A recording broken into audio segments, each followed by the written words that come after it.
and welcome to PSP Hacking 101. And the first thing we're going to cover here is getting homebrew applications to run on the PlayStation Portable system. Excellent. What you have to do is pick up a PSP. What you want to make a note of is that you buy a version A. This means that it has a version 1.5 firmware, which is the only one that is capable of running homebrew apps at this time. So first you got to buy a PSP. You want to make sure that that PSP is a firmware version 1.5. There's newer versions of the PSP that have been shipping in the last month or so. 1.51 and 1.52. And you don't want to get those. So what you have to pick up is a Sony PlayStation Portable that has the Spider-Man 2 logo on it, or if you look at the serial number on the box. On the back of the PSP box by the barcodes, there will be either an A or a B, or nothing at all located below 120V. So basically, don't buy it if it says B. Exactly. So look by the serial number. If there's an A, it's okay. But if there's a B, don't buy it. If there's nothing, that's cool, and it probably has a Spider-Man logo on the box, and it comes with the Spider-Man UMD. Lucky you. Or if you actually get to see the unit, you can go in menu system and look and check on the firmware. Make sure it's 1.5. And whatever you do, don't go to the update section and do not upgrade to 1.51 or 1.52, because then you will no longer be able to run. There's no downgrade method. At the present time of this video podcast, there's no downgrade method, so you're stuck. And as of right now, the only game that updates your firmware is Dead to Rights. And it only updates it to version 1.50, so even then you're still alright. Yeah, so if you get a Japanese version and you run Dead to Rights, then it's not a big deal. It's just a little bit different method of running homebrew applications. And right now, almost everybody caters to the 1.5 because it's the most popular BIOS version of the firmware. Yeah. The other thing we're going to cover is we're going to cover recommended accessories when you buy your PSP. One of those things, if you're going to be running homebrew applications, you're going to want a big memory stick so you can run lots of homebrew applications, and mainly the ROMs for emulators. Mainly the game rips. Those are the big Oh, ones. you don't want to say anything about the game rips, because if you get people homebrew apps, yes. There are some methods of loading UMD games and playing them off a memory stick. They're not totally perfected yet. But they're getting there. But we totally urge people to buy games that you like, because if you don't buy them, they're going to stop making PSPs, and then we're going to have another Dreamcast on our hands. Yeah, and we won't be doing any more shows. The other thing you're going to need is a USB cable, because without that, you're not going to be able to load the applications onto your PSP. Well, I take that back. You could use a memory stick duo writer, but we've had problems with those. Adapter sleeves. Yeah, the adapter sleeves, and they're just kind of cumbersome. It's a lot easier just to go with the USB cable. And have it treated as a USB mass storage device. Yeah, it's a mass storage device. It's 2.0. It's very fast. Sometimes the other ways of using the memory stick aren't as quick. Windows Explorer, drag and drop. Yeah, on my laptop, it just kept interrupting and dying halfway through loading stuff on it for some weird reason. Which brings me to another point. When you do pick up a larger memory stick, one thing to keep in mind is to go with the SanDisk brand. Number one, it's cheaper, a lot cheaper. Number two, people have been saying it's a lot faster than the Sony brand ones. That's true. I have a Sony memory stick and I have a SanDisk memory stick, and the speed of the SanDisk is about twice as fast as the Sony. Sony also makes a high-speed brand, but it's way more expensive. It's a lot more expensive, and I'd personally go for more storage than speed. And if that's the case, go with the SanDisk. They're faster, they're cheaper. You can pick up a gigabyte memory stick for under $100. That's about the same as 2 games. So it's the way to go. I've got a whole bunch of apps on my PSP, and I've got some ROMs of video games that I like and own. It's true, he does own them. Except for some. Yeah. You can also run ROMs that are in the public domain. There's a lot of homebrew, homemade ROMs that people have made and released, and they're totally free, and they're legal to run, and with the exception of Sony not being too happy about running. How they made it. Yeah, that's the biggest thing. Yeah, Sony's not too excited about people running their own maps on the PSP, but other than that, it's cool to run the homebrew stuff.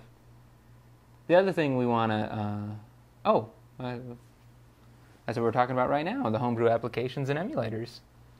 Let's take a look here. What do we got? What are the most popular homebrew applications and emulators to run on the Sony PSP?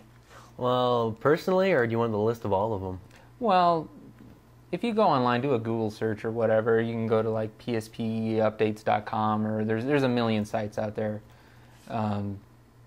But like the one I use all the time just for fun is this SNX 9X for PSP, and it's just awesome. It plays all the Super Nintendo ROMs. It lets you overclock the PSP to 333 megahertz, where it normally runs at 222 megahertz. It's a very playable speed for like 95% of the ROMs out there. I've been playing like Lemmings and Mario, and it works great. The other emulators out there, there's a PSP Genesis, which does a really great job of playing all the old Sega Genesis games if you're into all the old Sonic classics. There's also computer emulators. There's an Amiga 500 emulator out there, PSP UAE. And if you're an Amiga fan, you can load up a whole bunch of floppy disks on here. If you got your old floppy disks from the Amiga, there's ways of converting them.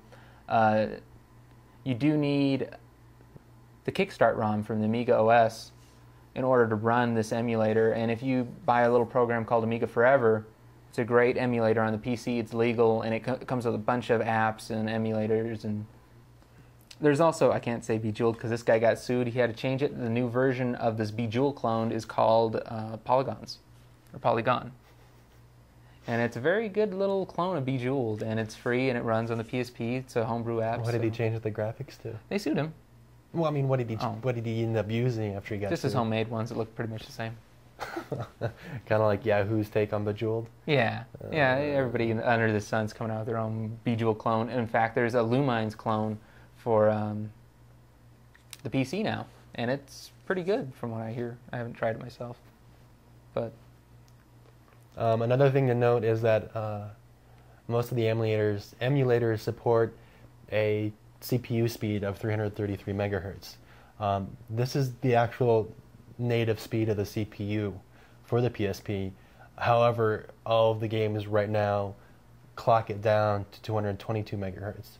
When you're running your emulators at 333 megahertz, you're going to drain your battery faster. So far, nobody's reported having their PSP damaged by running it in 333 megahertz, as he has said. But yeah, I run everything at 333 megahertz. Because you actually, due to the... It looks a lot smoother. Well, I mean, I'm just saying because they're not fully optimized yet for the PSP, because it's entirely in the CPU. It's entirely emulated. The emulators and homebrew scene is relatively new, and everybody's just now learning it, and they're just now porting all these applications.